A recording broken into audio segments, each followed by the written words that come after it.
Hey everyone, so kind of a short video today, but I wanted to address those people who are the top 1% income earners in the US, and furthermore the people who spend their time vilifying them.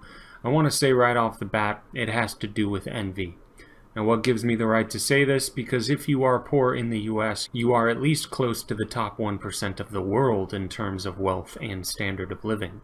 The difference between a person making $200,000 a year in the US and someone else making $50,000 a year in the US is not that extreme. I'm not saying there is no difference, but the quality of life would not be black and white between those two people. Both have cars, both have cell phones, both have a roof over their head, both have food to eat, both view electricity as magic coming out of their walls that they have just come to expect.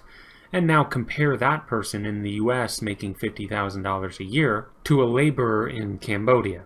That would be a difference worthy of serious thought. That is worth investigating and finding out what the hell is going on in Cambodia. But you do not find out what is causing poverty in Cambodia by pointing the finger at someone making $50,000 a year in the US because they're well within the top 1% richest people of the world.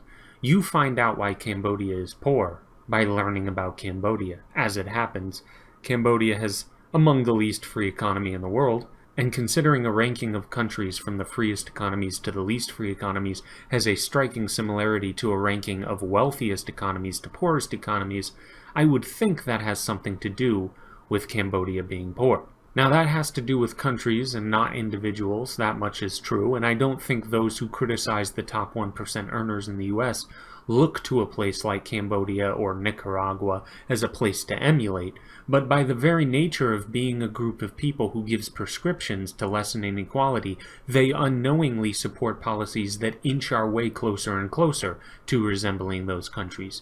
They want to say who can pay who, and how much they can pay, and what jobs must be paid a certain amount, and which positions cannot be paid over a certain amount, and how wealth is transferred in all of society.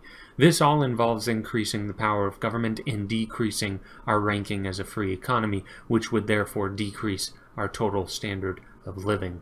But that's all for now. Please like and subscribe if you complain about the top 1% in the US, all while never recognizing the fact that you are likely in the top 1% of the world.